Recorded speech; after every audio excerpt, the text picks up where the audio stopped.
All right. Good afternoon for most of you. Those of you on the left coast, still good morning.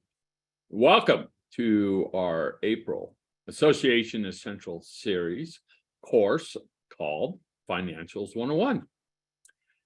As a reminder, you can find all of our previous training sessions on the HOAliving.com website under Training Association Essential Series. It also includes a lovely schedule of the upcoming events and topics being discussed in the coming months.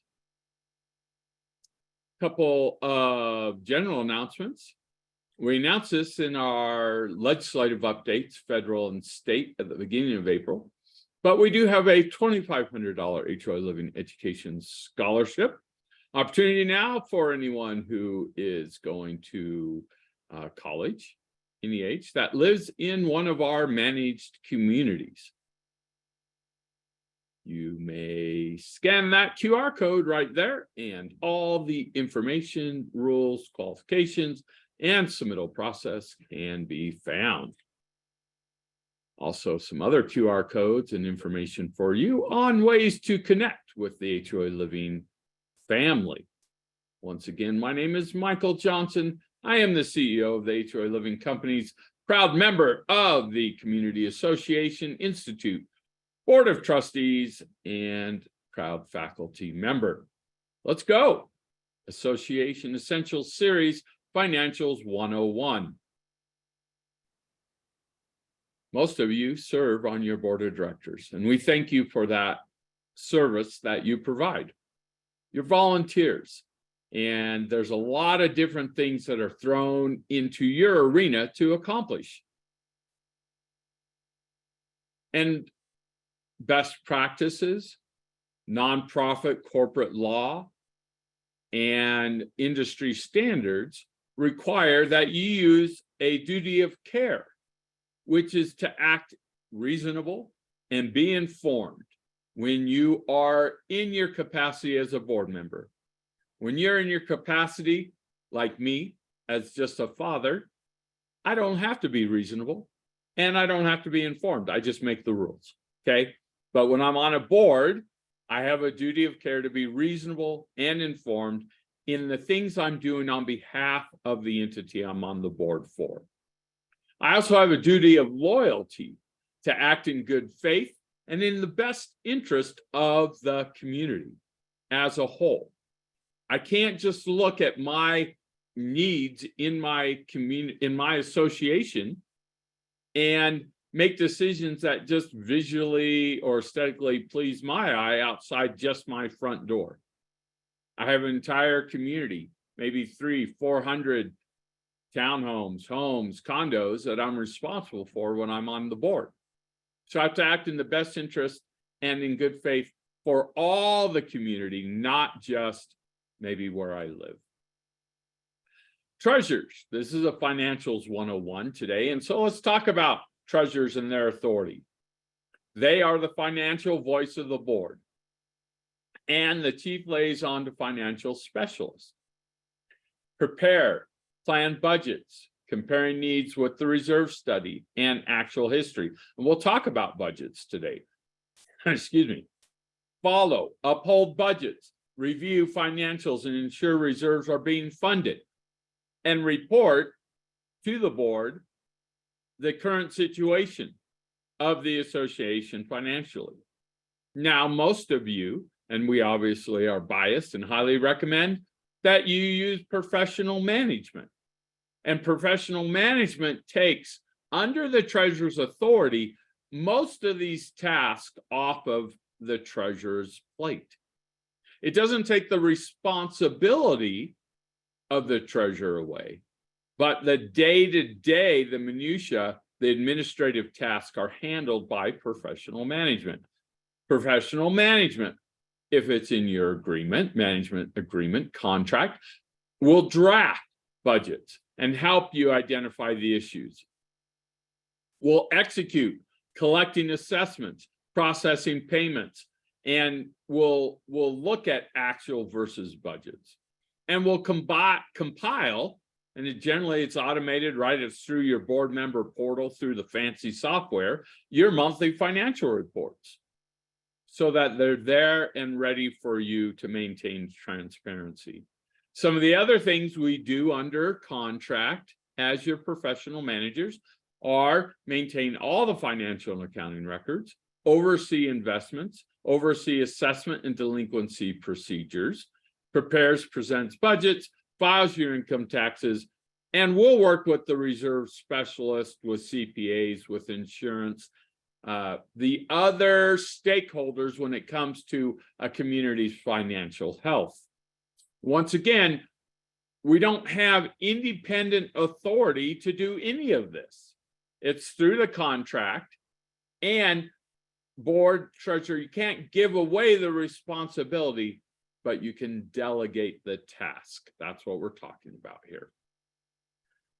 So we got to talk about a couple of the different accounting methods, and this is a base concept that trips us up sometimes in our associations. There's basically two kinds of accounting out there. We have accrual accounting and cash accounting. And in this industry, though, we marry the two and we do what's called modified accrual accounting, or it's also called modified cash accounting, because you're taking some of the accrual accounting, some of the cash accounting, and combining them together. Accrual accounting happens when income or expenses are known about. So income's recorded when it's assessed, and expenses are recorded as they accrue. What does this mean exactly? Well, right now, if you send out a bill to one of your children saying, child, you owe me $2,000 that I borrowed you, I lent to you, that you borrowed. Does that mean, and you sent that notice, now we do it in Venmo, we send a Venmo request. My kids send me Venmo requests for repayment all the time.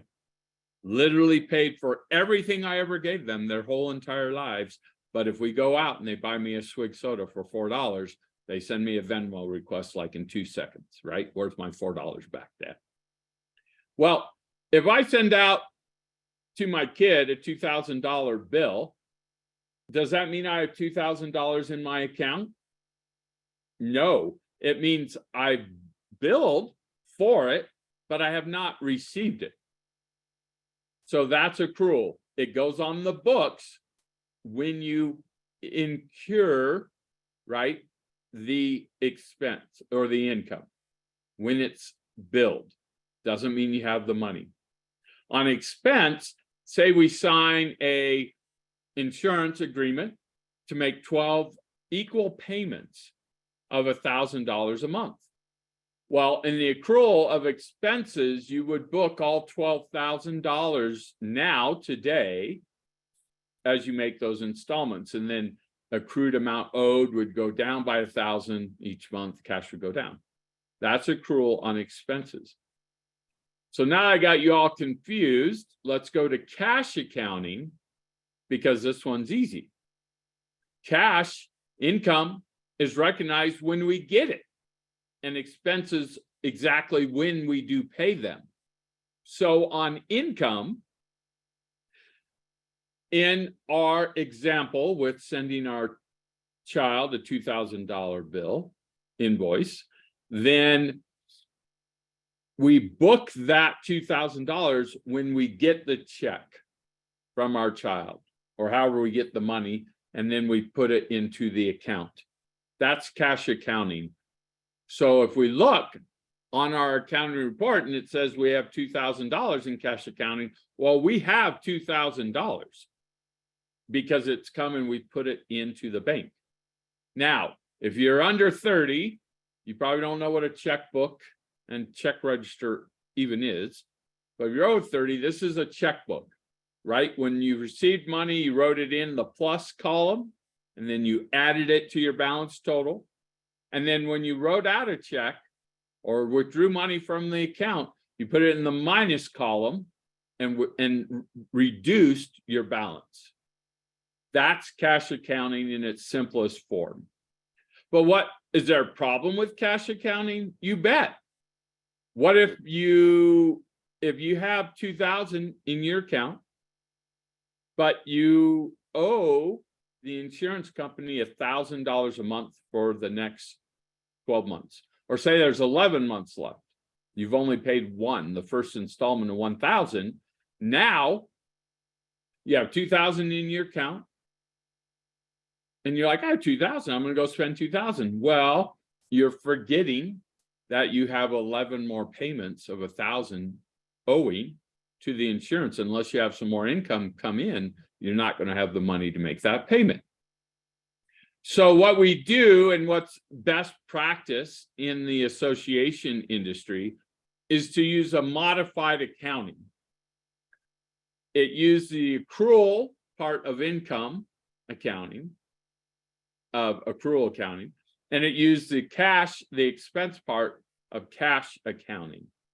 So we book income when we bill it, and we book expenses when we pay them.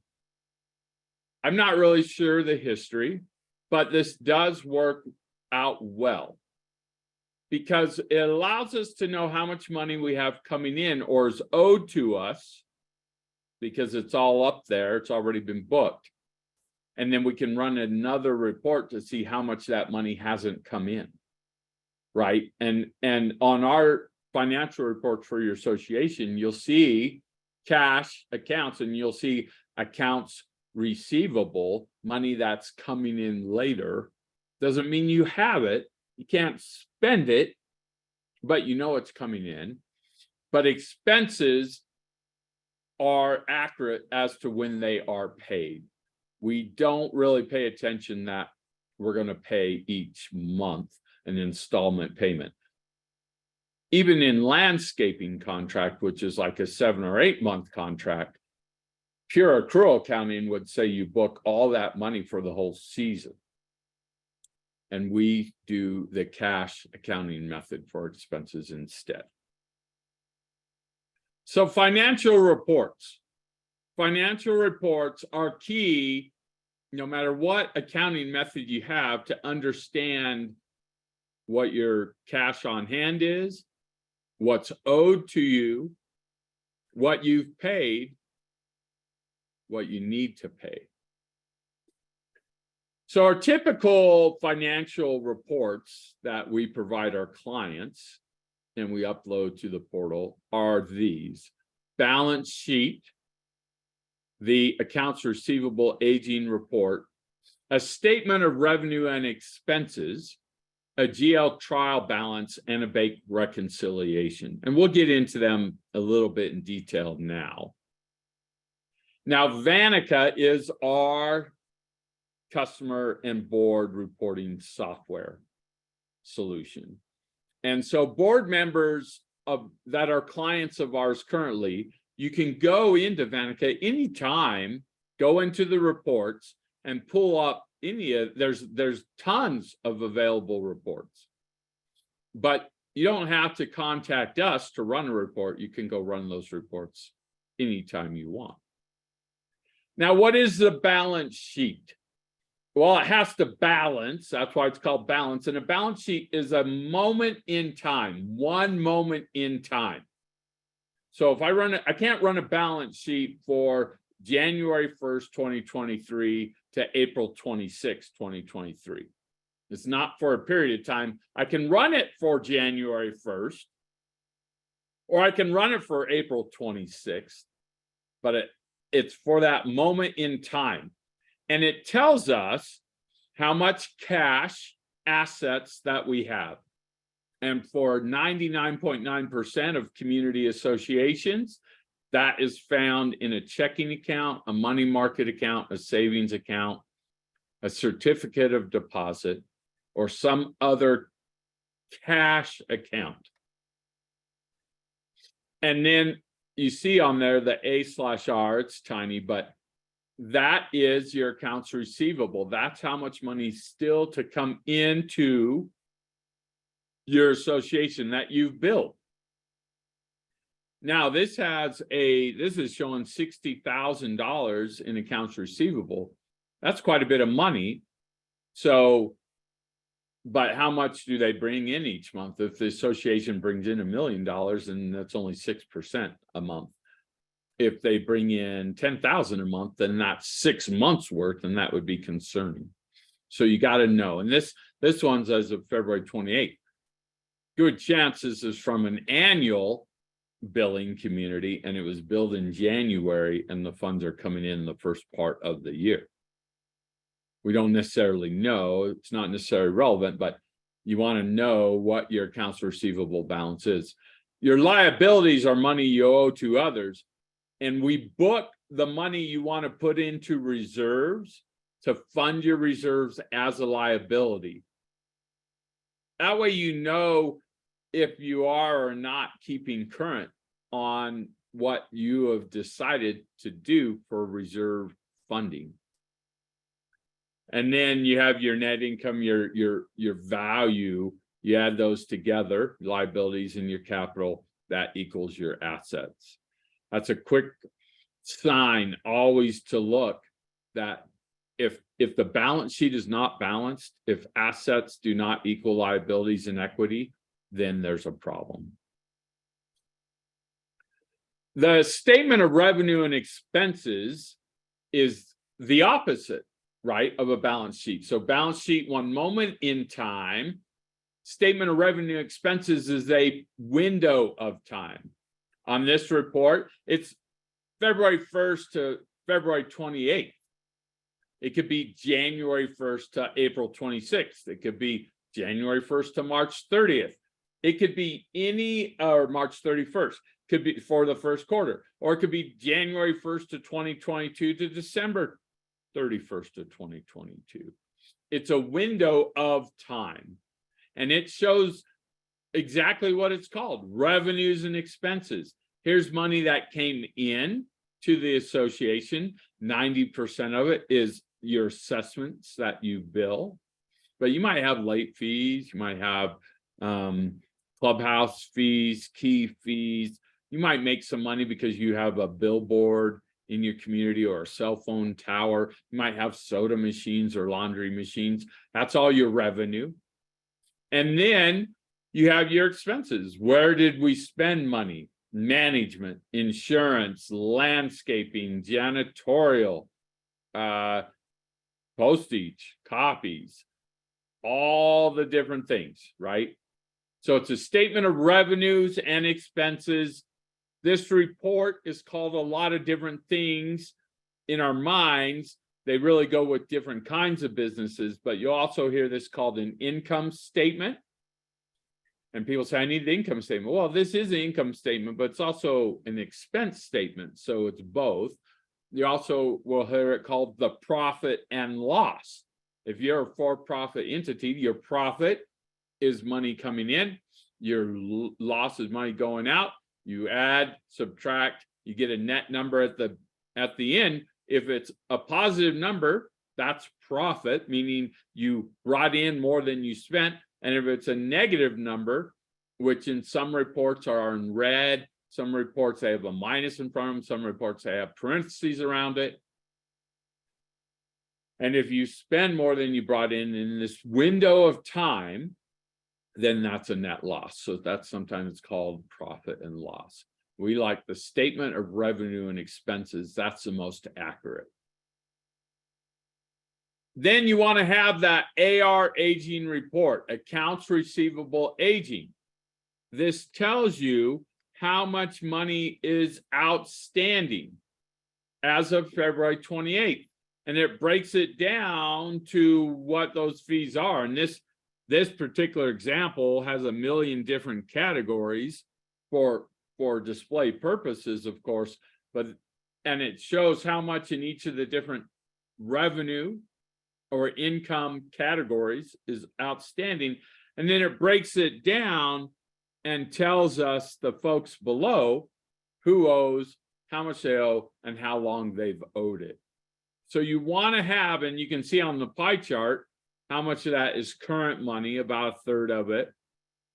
but about 2/3 of it is over 90 days owed. And so that's concerning. The GL trial balance is kind of like a check register by category of spending. So you go back and you're looking at your revenue and expenses, and you're all like, wait, what? We spent $70,000 on landscaping last month. Well, then you would come to the GL trial, you look up that landscape category, and you can see, oh, that's right. We replaced 2,000 trees during the month of March, and that was $70,000. Okay, so you can see a breakdown of the totals that are on the revenue and expense report, broken down to all the different checks that were paid during that month. And if you're one of our clients, and in our software, you can even click on the invoice and see the actual paper copy of the bill that was paid. It's also good, the bank account reconciliation lets you know, are the accounts being reconciled, for one, and two, if there's any non-reconciliation expenses, we figure that all out for you before we post them. But you can see how much of your total spend has been reconciled already, your total deposits, etc.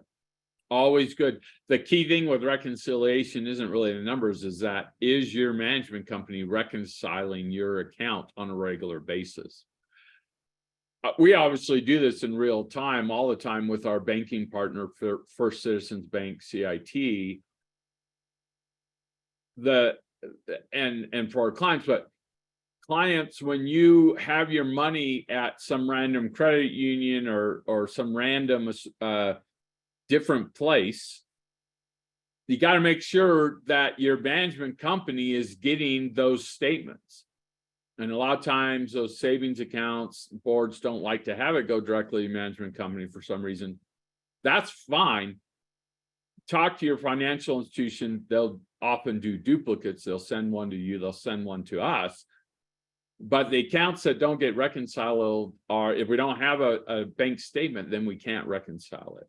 So the message of the day, if you use a non-preferred banking partner, fine, but we got to have the bank statements to be able to reconcile them in real time.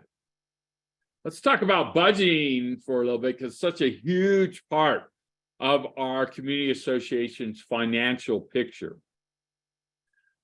Budgets don't limit boards' flexibility to adjust planned expenses as conditions change, right? It's an effective tool, and it's not a limiting tool. It's an important tool that helps us plan community activities and manage our operations. That's landscaping, pool services, custodial. It allows us to provide lifestyle and services, social, things like that. And if we don't have a budget, we don't know how much to charge for the assessments. And using a budget helps us to minimize unexpected expenditures, because we've thought it through and we've categorized it. The budgeting process includes planning, gathering, reviewing, and then setting the assessments. Remember to use our hierarchy of documents, and our CC&Rs is there about in the middle, right? And it might have some budget requirements, but there might be state or federal laws that come out that require us to spend money. When the pools 15 years ago all had to have a second drain added, pools and hot tubs, right? That was federal law. We had to do it. We had to include it in the budgets to pay for it. We're starting to see in the drought-stricken Western U.S., which is going into the middle U.S., new landscape requirements. Maybe less water, your water bill is going down, but water is getting expensive, so that generally offsets. But you might be required to spend money to remove or change the kind of landscaping you have. That would be an example of a state or federal statute requiring that. I think there's a slide for that later. So check the governing documents for how budgets are approved. Generally, 99% of the time, it's just by the board at a board meeting. 1% of the time, the whole ownership has to approve it. This has been a tough year, right? With inflation and all costs going up and getting caught up, sometimes the assessments have had to increase by 10 to 15%. Well, whatever your CC&Rs say, they can only go up by a maximum of 5%. So you need to know that. And then what is the requirement for owners to be notified? A lot of documents let you just notify at the annual meeting.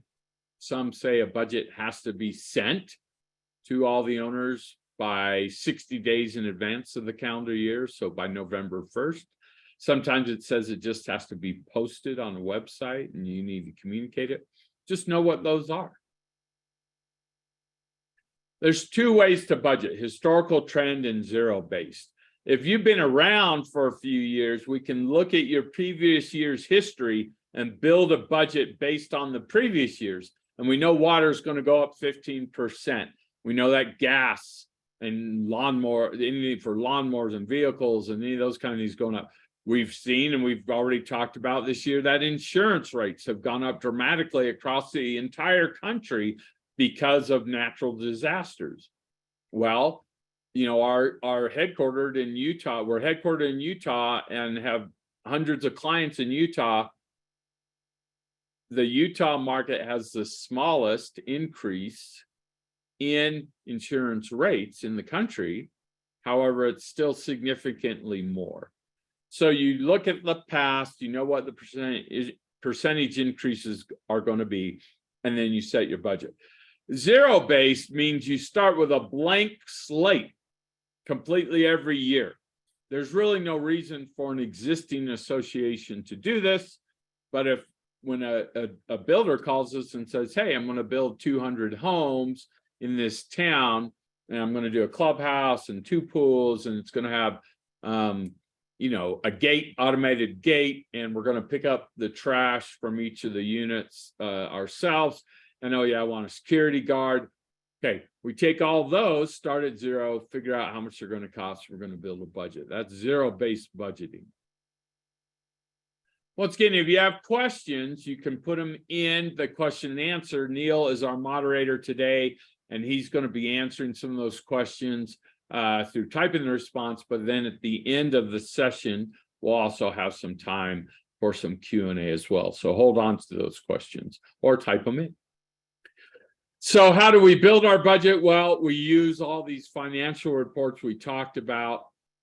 We talk to the experts. Is insurance going up? Are utilities going up? Is the management fee going up? And then we build that new budget. So and as professional managers, we help do that for you. The Community Associations Institute Foundation for Community Association Research did a inflation-based study at the end of last year in December. And we're looking at, and here's some of the results of that survey. Great information. By the end of last year, CPI up 6.6. Construction materials were lowering year over year, but construction labor up. And you can find the full survey if you want by scanning that QR code, and it will be on all these slides. They asked associations that responded, are you planning on increasing your fees in 2023 due to rising material costs, supplies, and other costs? 87% of associations across the country said yes. And then they said, okay, if you are raising your fees, how much? 71% said up to 10%, and 19% said 11 to 25% increase in their assessments. Do you see an unexpected increase in expenses this year, 2023, due to rising costs and inflation? Once again, 91% of respondents around the country said yes. Did you increase your budget in 2023 due to rising costs and inflation? 91% said yes. How much? Once again, kind of duplicate. In which of the following areas are you seeing increased expenses? Management fees, insurance, maintenance, staff, landscaping, reserves, okay, other business partners, safety measures for condo buildings, structural inspections, accounting, like basically everything it was increasing. Because, you know, the management company, we have to pay for insurance and staffing and best practices, all accountings, or all those things. So it builds up into there. How do you plan to address unexpected increases? 73% increased assessments, 41% reduced expenses, which is tough to do when all pricing is increasing. And then 15% said, well, we're going to kind of ride it out. We're going to put less money into the long-term savings, to the reserves, to handle that increase.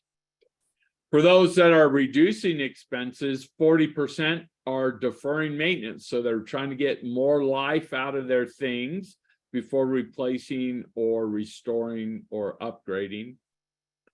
Reducing the amount of landscaping, less in legal fees, reducing amenities, less hours in the clubhouse or in the pool. Maybe no pool monitors or lifeguards, things like that. And respondents said that what years will they have increases in assessments for their community? And did they have them? Well, historically, right, 42% increased in 2020, 52% in 2021, 67% in 2022, and then 84% are expecting for next year to have assessment increases. General best practices, things do not stay the same. There's always you know, we want inflation to be 2 or 3%, not 6, 9, 10%. And so things do get expensive. So if you're in an association and you expect to keep your assessments the same year after year after year, that's an unrealistic expectation. And where do people get their inflation numbers from? Okay, so some interesting things in that study. Once again, hopefully you scan that QR code, you can see the full details. And also the foundation has tons of fantastic surveys and information like this. Great organization.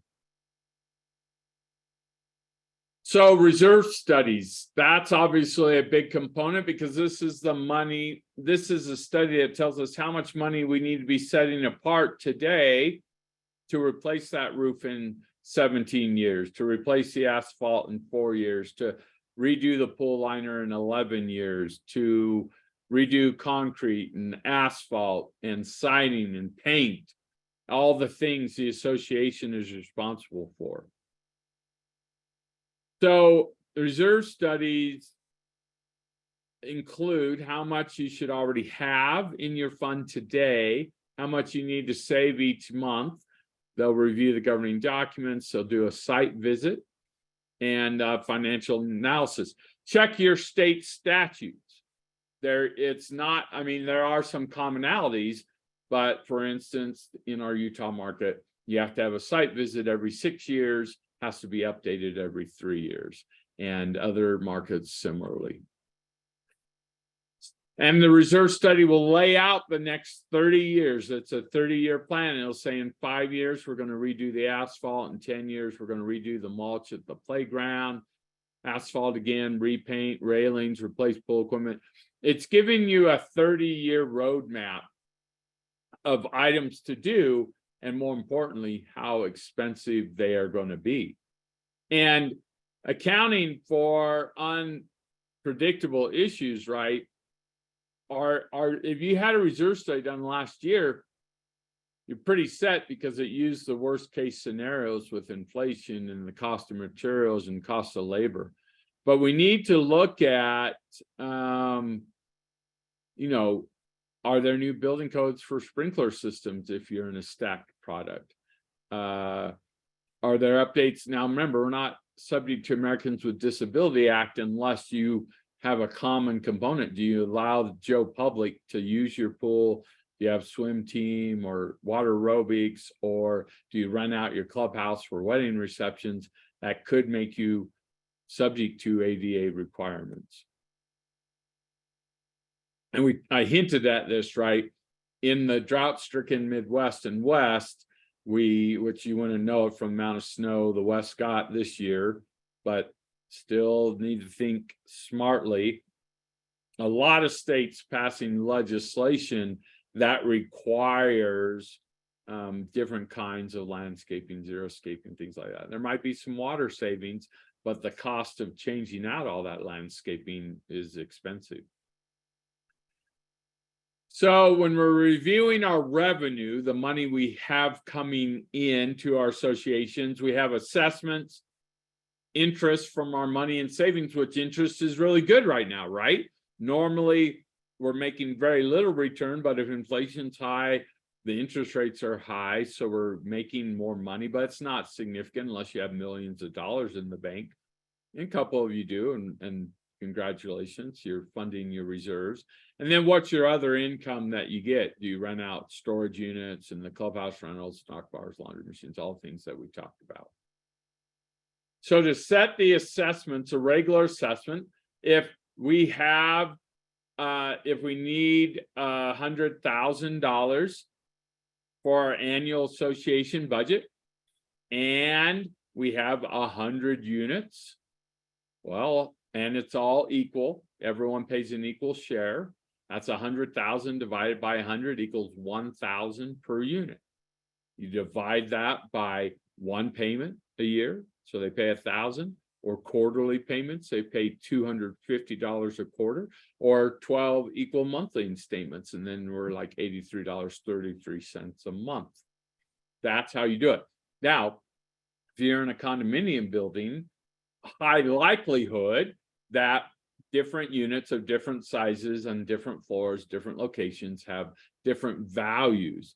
So not only do they get to have more votes when voting at the annual election, they also get to pay more in assessments. The two are not mutually exclusive. You could have a 1-to-1 vote, but still have par value or percentage value for assessment setting.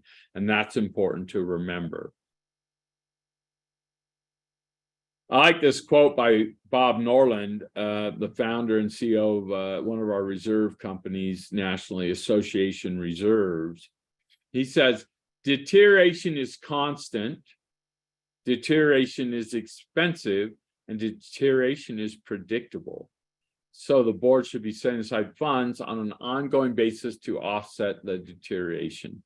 And that's why it's so important that we could have assessments that are funding our day-to-day regular operations. That's our operating budget. But if we're not saving money for that deterioration and for those future reserve things, if that's how we're keeping our fees low, we're going to be in trouble eventually. And that causes a special assessment, right? Special assessment is a one-time fee. So you've been paying your operating fees, but you haven't been funding your reserves, and now the roof of your building needs replaced, and it's going to be $100,000, and there's 100 units. That's $1,000 per unit, and that would be in addition to the $1,000 they're paying in their operating assessment. That's a special one-time fee. Now, don't confuse one-time with installment payments. Once again, an association can charge a special assessment and could make it due all at once, could make it due quarterly payments, monthly payments, different payment plans. The association I live in, because the incredible amount of snow this year, and my driveways are done, my sidewalks are done, the streets are done, 100% is done by others other than me, which I appreciate. We blew through the whole snow removal budget before Christmas.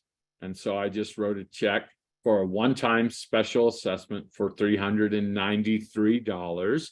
That was how much my percentage of the overage that I needed to pay.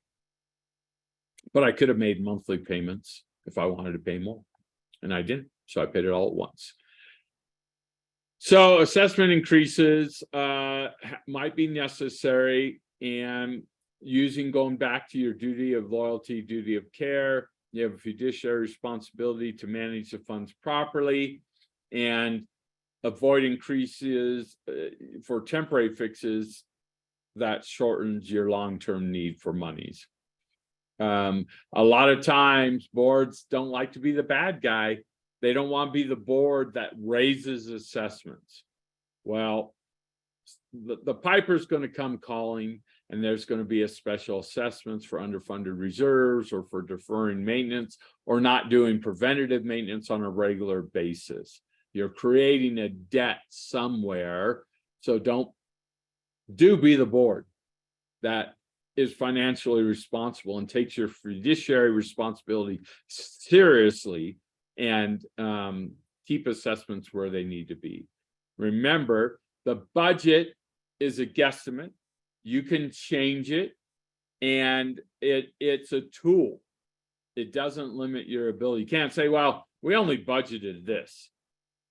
Well, you didn't know that the price of gasoline was going to go to $6.50, $7 a gallon, and that affects your landscaping, your asphalt, your heat in some places in the country. And so just remember, budget is a tool.